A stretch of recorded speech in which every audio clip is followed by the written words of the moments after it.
Chapter 4 Sai Satcharita Sai Baba's first advent in Shirdi. In the last chapter, I described the circumstances which led me to write Sai Satcharita. Let me now describe the first advent of Sai Baba in Shirdi. Mission of the Saints. Lord Krishna says in Bhagavad Gita, Chapter 4, that whenever there is a decay of dharma and an ascendancy of unrighteousness, I manifest myself for the protection of the virtuous and the destruction of the vicious, and for the establishment of righteousness, I manifest myself age after age. This is the mission of Lord and the sages and saints who are his representatives and who appear at appropriate times and work in their own way to fulfill that mission. For instance, when the twice born, that is the Brahmins, the Kshatriyas and the Vaishyas, neglect their duties, and when the Shudras try to usurp the duties of other classes, when spiritual preceptors are not respected but humiliated, when nobody cares for religious instructions, when everybody thinks himself very learned, when people begin to partake of forbidden foods and intoxicating drinks, when under the cloak of religion, people indulge in malpractices, when people belonging to different sects fight amongst themselves, when Brahmins fail to do Sandhya adoration, and the Orthodox leave their religious practices, when yogis neglect their meditation, when people begin to think that wealth, progeny, wife are their sole concern, and thus turn away from the true path of salvation, then saints appear and try to set matters at right path by their words and action. They serve us as beacon lights and show us the path and the right way for us to follow in this. In this way, many saints, namely Nivritti, Gyandev, Muktabai, Namdev, Gora, Gunai, Eknath, Tukaram, Narhari, Narsibhai, Savta, Ramdas, and various others did appear at various times to show the right path to the people. And so the present advent came as Shri Sai Baba of Shirdi. Shirdi, or holy Tirth. The banks of the Godavari river in the Ahmednagar district are very fortunate, for they give birth and refuge to many a saint, prominent amongst them being Gyaneshwar. Shirdi also falls in the Kopargaon Taluka or the Ahmednagar district. After crossing the Godavari river at Kopargaon, one gets the way to Shirdi. When you go 3 kos, you come to Nimgaon, from where Shirdi is visible. Shirdi is as famous and well known as other holy places like Gangapur, Nrishinhavadi, Audambar on the banks of Krishna river. As the devotee Damoji flourished and blessed Mangalveda near Pandharpur, as Samath Ramdas at Sachangarh, as Shri Nrishinha Saraswati at Saraswati Vadi, so Sainath flourished at Shirdi and blessed it. Personality of Sai Baba. It is on account of Shri Sai Baba that Shirdi grew into importance. Let us see what sort of a personage Sai Baba was.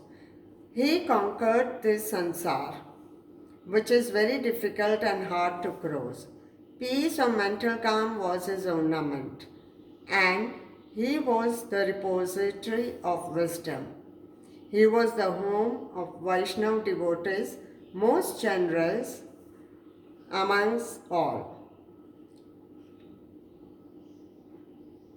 The quintessence of all essences. He had no love for perishable things and was always engrossed in self-realization, which was his sole concern. He felt no pleasure in the things of this world or of the world beyond. His antaran was as clear as a mirror, and his speech always rained nectar. The rich or poor people were the same to him. He neither knew nor cared for honor or dishonor. He was the Lord of all beings. He spoke freely and mixed with all people.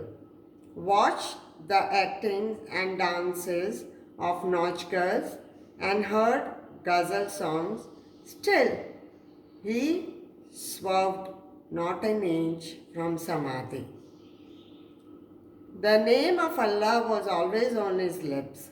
While the world awoke,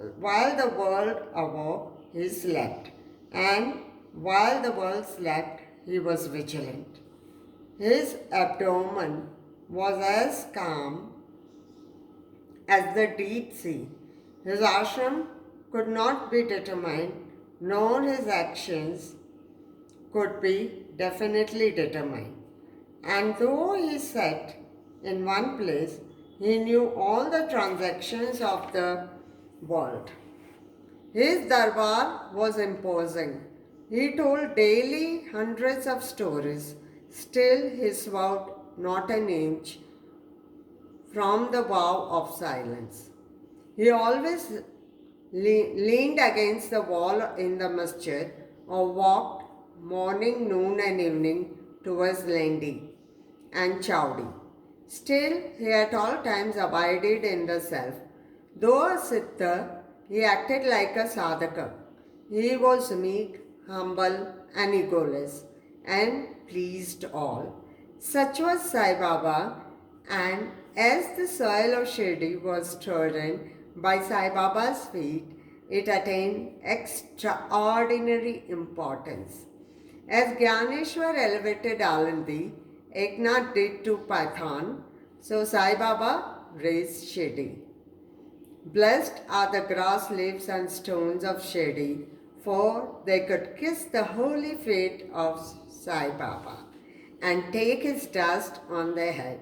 Shirdi became to us devotees another Pandharpur, Jagannath, Dwarka, Banaras and Rameshwar, Badrikedar, Nasik, Trambakeshwar, Mahakaleshwar, Mahabaleshwar, Gokarn.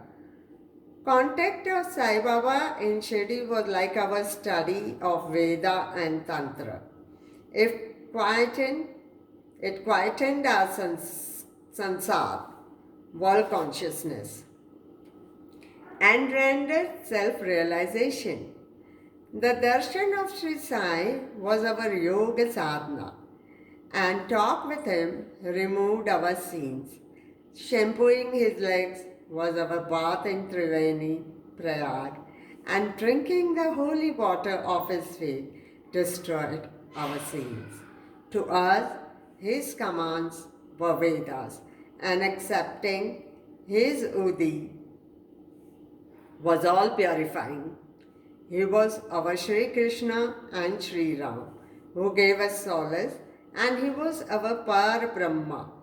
He was himself beyond the pair of Dvandavas, opposites, never dejected nor related. He was always engrossed in his self as existence, knowledge, and bliss. Shirdi was his center, but his field of action extended far beyond to Punjab, Calcutta, North India, Gujarat, Dhaka, now in Bangladesh, and Konkan. Thus the fame of Sai Baba spread far and wide, and people from all parts came to take his darshan and be blessed. By mere darshan, minds of people, whether pure or impure, would become quiet at once. They got here the same unparalleled joy the devotees get at Pandharpur by seeing Vitthal Rakamani. This is not an exaggeration. Consider what a devotee says in this respect. Dictum of Gauli Bua. An old devotee by name Gauli Bua, aged about 95 years, was a Varkari of Pandari. He stayed 8 months at Pandharpur and 4 months Ashadha to Kartik, July to November, on the banks of the Ganges. He had an ass donkey with him for carrying his luggage and a disciple as his companion. Every year he made his wari or trip to Pandharpur and came to Shirdi to see Sai Baba, whom he loved most. He used to stare at Baba and say, "This is Pandarinath Vitthal incarnate, the merciful Lord of the poor and helpless." The Gauli Bua was an old devotee of Vithoba and had made many trips to Pandari, and he testified that Sai Baba was real Pandarinath. Vitthal himself appeared. Sai Baba was very fond of remembering and singing God's name. He always uttered Allah Malik, God is Lord, and in his presence made others sing God's name continuously day and night for all 7 days of the week. This is called Nama Saptaha. Once he asked Das Kanu Maharaj to do the Nama Saptaha. He replied that he would do it, provided he was assured that Vitthal would appear at the end of the 7th day. Then Baba, placing his hand on his chest, assured him that certainly Vitthal would appear, but for that the devotee must be earnest and devout. The Dankapuri Thakur of Dakurnath, the Pandari of Vitthal, the Dwarka of Ranchod Krishna is here. One need not go far out to see Dwarka. Will Vitthal come here from some outside place? He is here. Only when the devotee is bursting with love and devotion, Vitthal will manifest himself here. That is Shirdi. After the Saptah was over, Vitthal did manifest himself in the following manner. Kaka Sahib Dikshit was, as usual, sitting in meditation after the bath, and he saw Vitthal in a vision. He went at noon for Baba's darshan. Baba asked him, point blank, "Did Vitthal Patil come? Did you see him? He is very truant fellow. Catch him firmly, otherwise he will escape even if you are a little inattentive." This happened in the morning, and at noon there was another Vitthal darshan. One hawker came there for selling 25 or 30 pictures of Vithoba. This picture exactly tallied with the figure that appeared in Kaka Sahib's vision. On seeing this and remembering Baba's words, Kaka Sahib Dixit was much surprised and delighted. He bought one picture of Vithoba and placed it in his shrine for worship.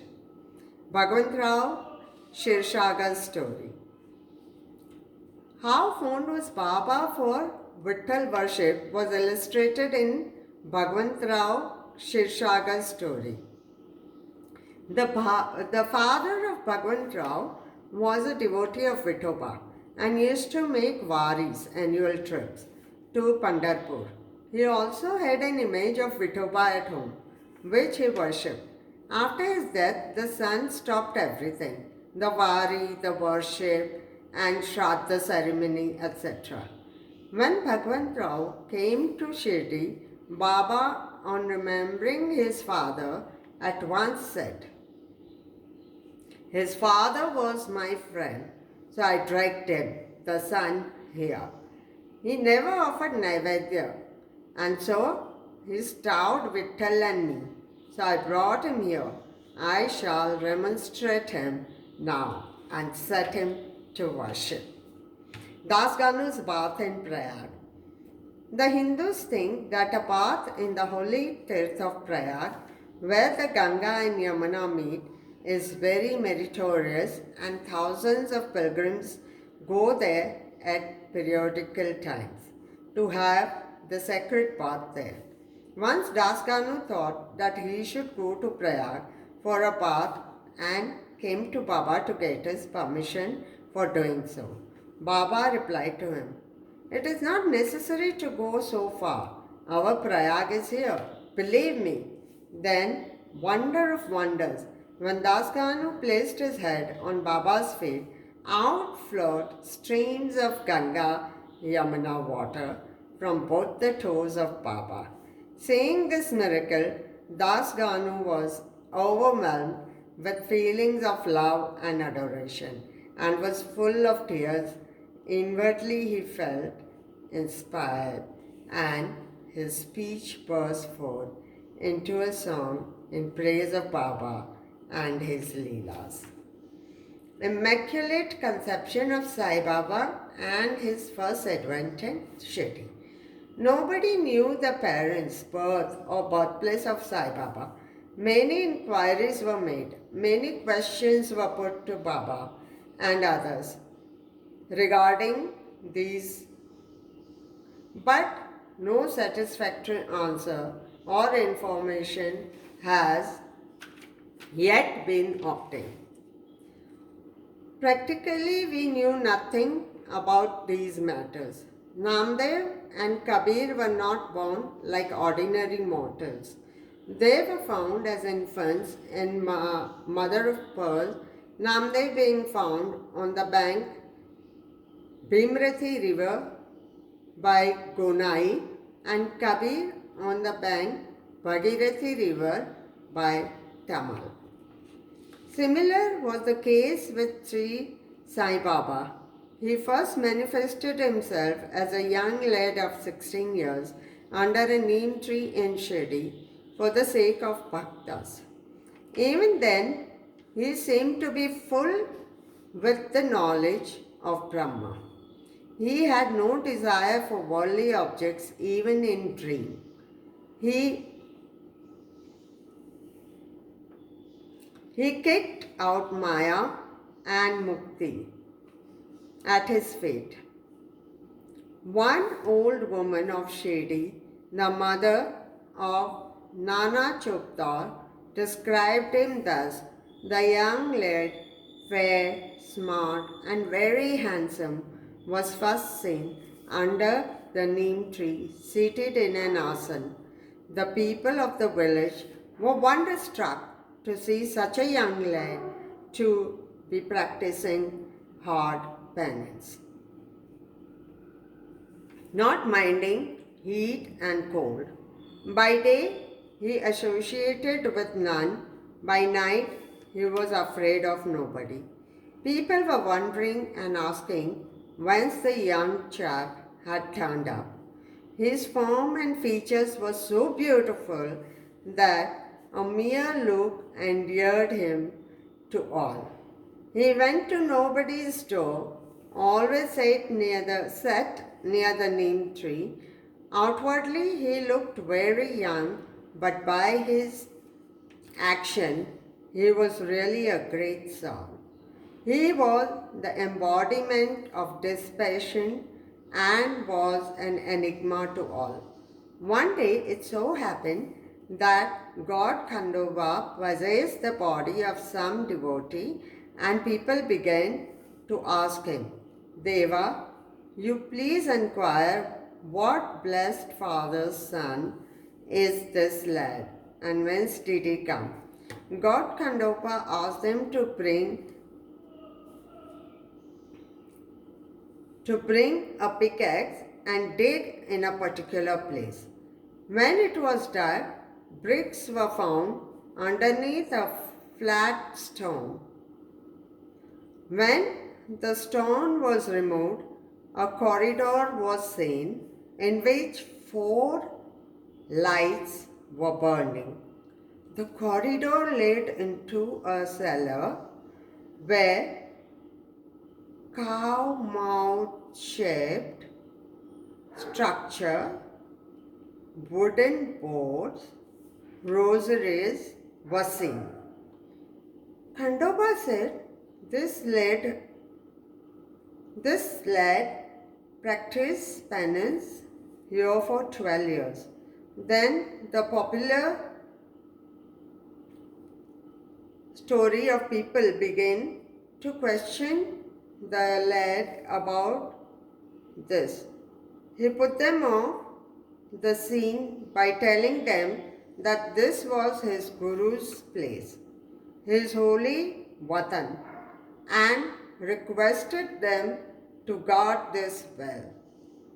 The people then closed the corridor as before, as Aswastha and Audumbar trees are held sacred. Baba regarded this neem tree equally sacred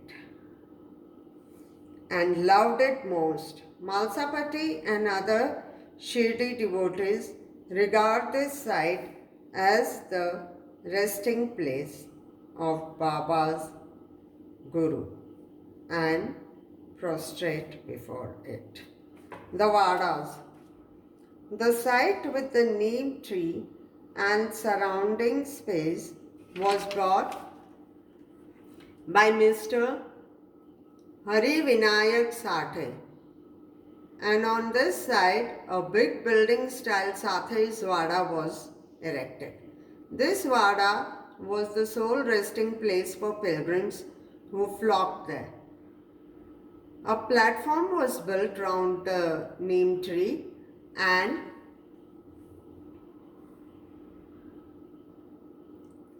lofts with steps were constructed.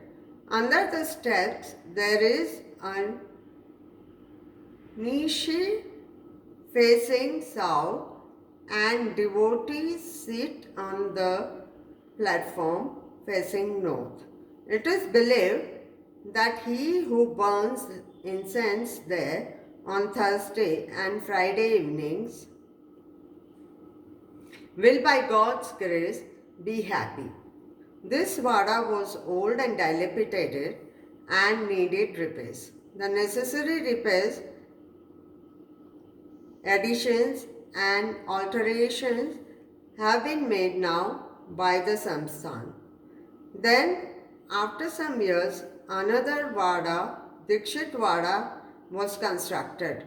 Kaka Sahib Dikshit, solicitor of Mumbai, had gone to England. He had injured his leg in an accident there. The injury could not be got rid of by any means. Nana Sahib Chandorkar advised him to see Sai Baba. So he went to Sai Baba in 1909 and requested him to cure the lameness of his mind rather than that of his leg. He was so much pleased with the darshan of Sai Baba that he decided to reside in Shirdi. So he built a Vada for himself and other devotees. The foundation of this building was laid on 10/12/1910. On this day, 2 other important events took place. Mr. Dada Sahib Kharpade was given permission to return home, and the night Aarti at the Chowdi was started. The Vada was completed and was inhabited on the Ram Navami day in 1913 with due rites and formalities. Then another Vada or palatial mansion was put up by the famous millionaire Mr. Booty of Nagpur. Lots of money was spent on the building, but all the amount was well utilized as Sai Baba's body is resting in the Vada, which is now called the Samadhi Mandir. The site of this mandir formerly had a garden which was watered and looked after by Baba. 3 Vadas have come up where there was none formerly.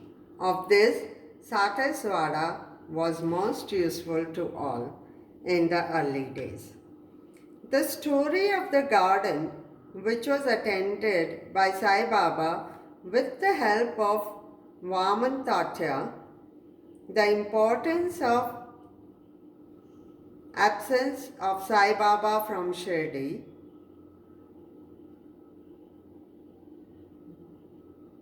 and his coming again to Shirdi with the marriage party of Chand Patil, the company of Devdas, Jankidas and Gangagir, Baba's wrestling match with Mohiddin Tamboli residing in Masjid, love of Mr. Dengle and other devotees, and other incidents will be described in the next chapter. Bow to Shri Sai. Peace be to all.